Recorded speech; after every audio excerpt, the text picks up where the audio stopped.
Jessica Hawk, licensed massage therapist, and I am about to demonstrate the dog massage. And the first thing I'm gonna do is just get to know her and rub on her some. And while I'm doing that, I'm gonna tell you a few benefits for dog massages. The biggest one, of course, is the general, improving the general state of health of the dog. Then you've got the blood flow. You can release their muscles, increase flexibility. And for older dogs, you can help them with their hips. And this is something you can do about 3 times a week for about 20 minutes. Anybody can do it. First thing we're gonna do, once we have her calmed down a little bit, as you can tell, she laid down by herself. So you don't have to push them down or anything. Just let them lay. You can start at the head and just do a little movements. Kind of like petting their head.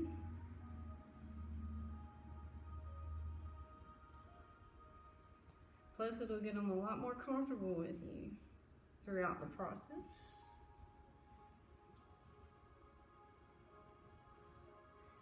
And then once you got that head rubbed pretty good, we can get the ears.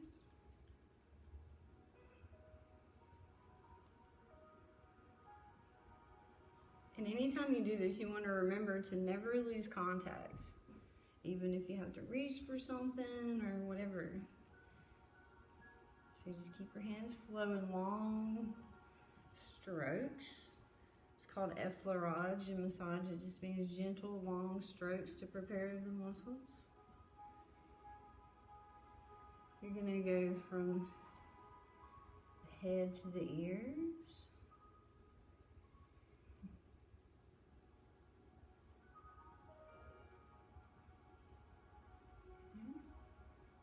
Then you're gonna just continue light strokes.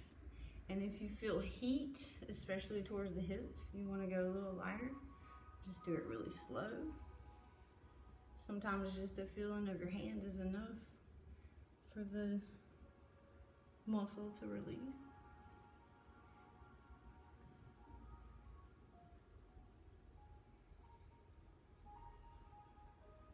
And now we're going to start down here at the hips, and this is where you have to be real careful for older dogs especially.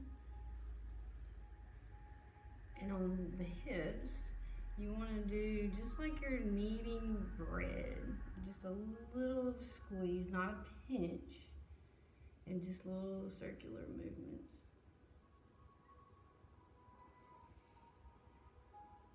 And just focus on one side right now.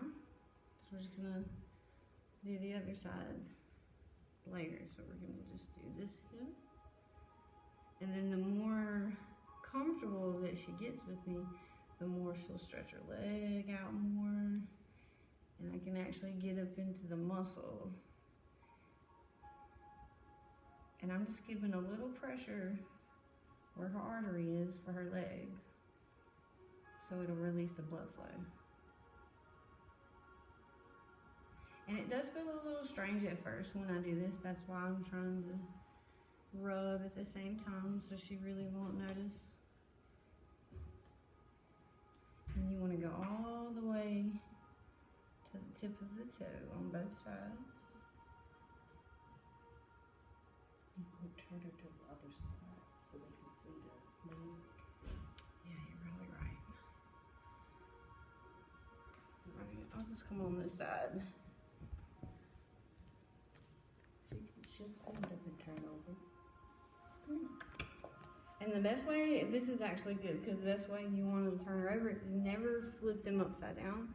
Just let them stand up and turn to the other side. So, come on, girl. There you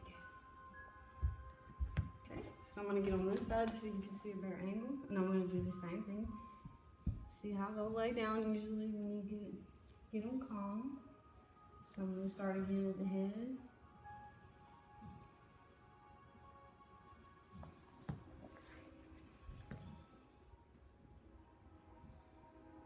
Slow, gentle movements, just to get her comfortable again.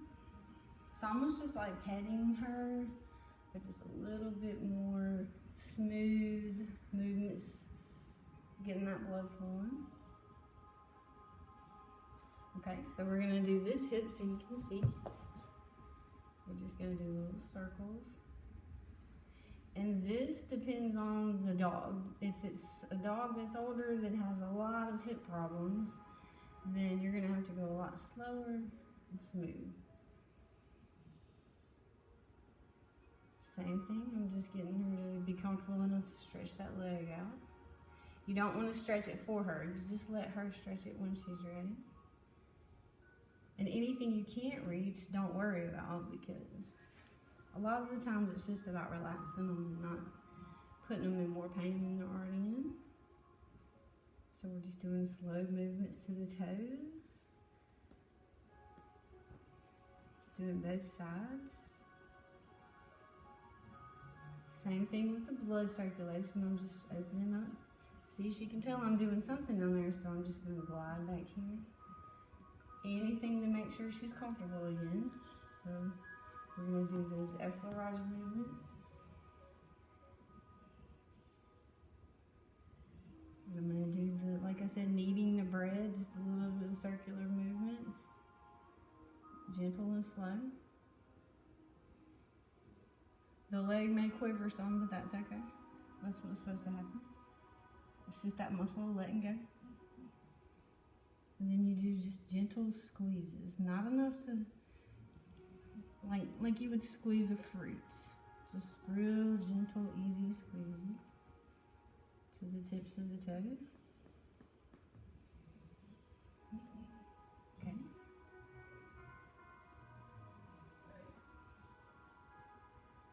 And we'll wait on the tail part whenever she stands up again. So right now we're just gonna rub through the tail, and we'll get back to that part. And we're just gonna move slowly back up to the top. Doing the same motions of the kneading. This part feels the best, as you can see. So then you can get more relaxed. And once they lay down for the front part, you can get to the front leg. Doing little circles. Every once in a while you can still just do some calming strokes. Just to let her know everything's okay.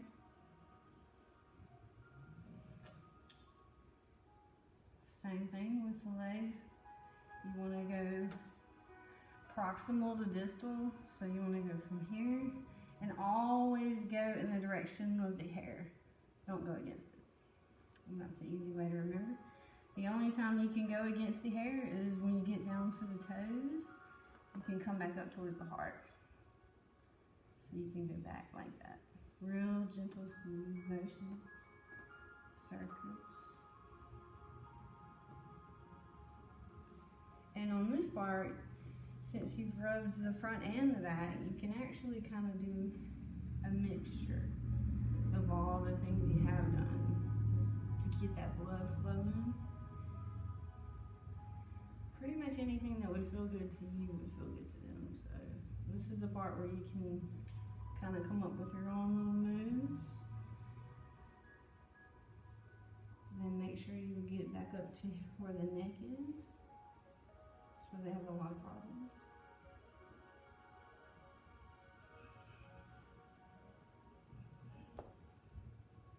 And if they move, you just go with them and do the things that you know to do when they move.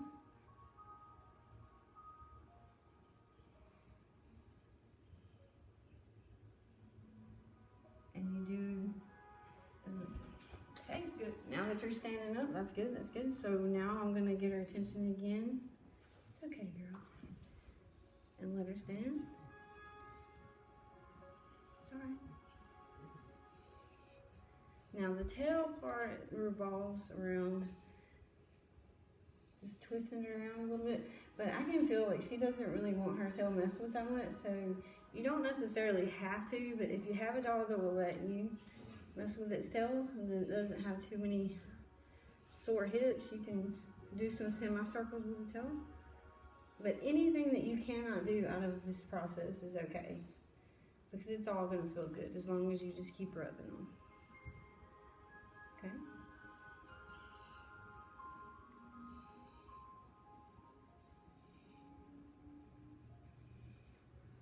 And anytime you need to just repeat the process, you can. No more than 20 minutes or so is probably all they can be still or handle. But then when they stand up, you can get them to lay down on the other side, which I have done some of her other side already.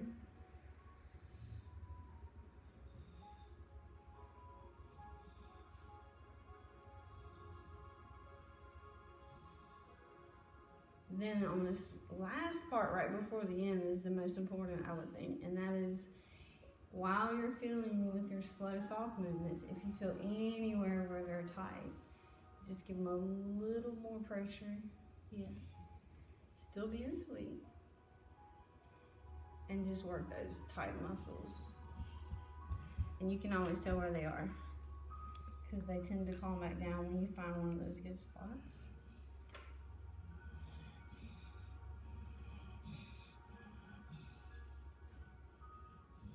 And if they have hip problems, you don't necessarily have to just stay on the hips. It's actually good to kind of make them forget about it for a second and come back up and make them feel good up here, around the head.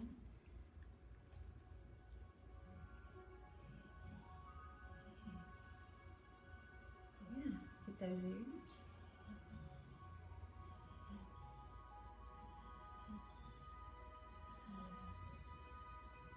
And then you just do the exact same thing on the other side whenever they get turned over. And the time may vary depending on the animal. Luckily, Dakota's a very good girl, so she's still. But most dogs, if they can't be still, then you just try to do as much of those movements as possible. And if they're younger, they may not need as much hip work, but you'll be able to tell with your hands by that point. You're doing so good. And don't forget to talk to them every once in a while and let them know you're here. And that they're being a good girl.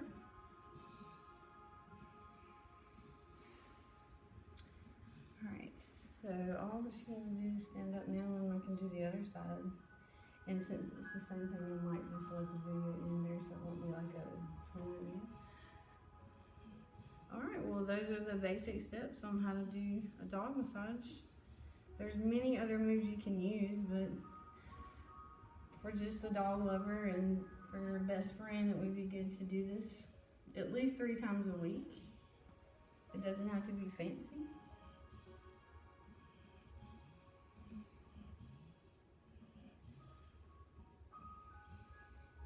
Okay.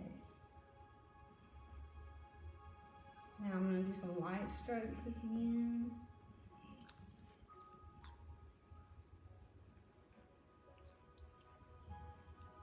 The main reason we want to do this is just to improve the quality of our best friend's life.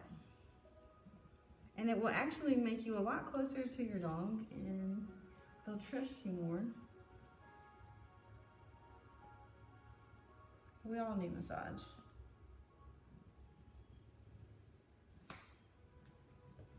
Okay. I'm going to push the over here.